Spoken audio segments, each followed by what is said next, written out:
Kyolifa Tewaribidde. What is it that you cannot forget in your life? Era ani oyo eyakikutuusaako? Who is that one that made you go through that? Kisoboka.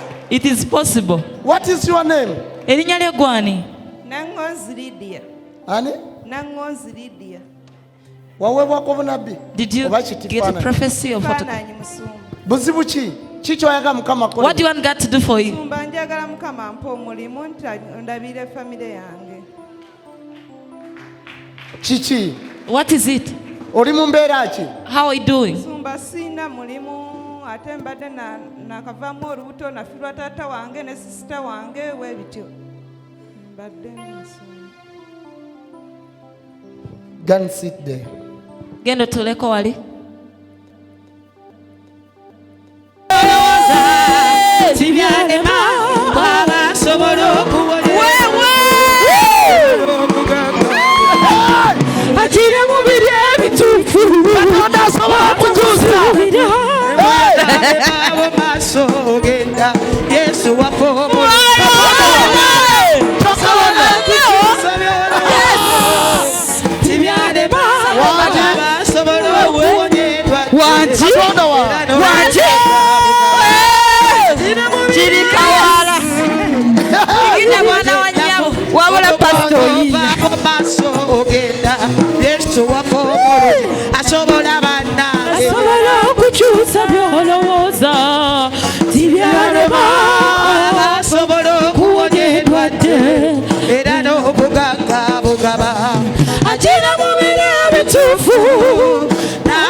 Jesus.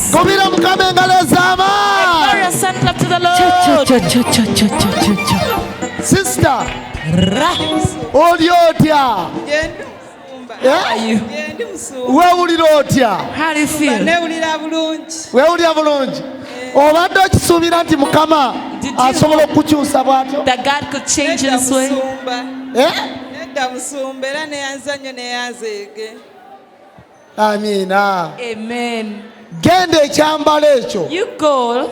kikuviireko omukisa Let that clothing cause you a blessing. mu kubonaabona, mu kukaaba amasiga, Katonda asobola okukyusa mu ddakiika ky'obadde tosuubira. God bless you.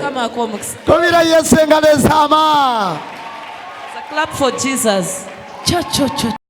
Kyolifa Tewaribidde. What is it that you cannot forget in your life? Era ani oyo eyakikutuusaako? Who is that one that made you go through that?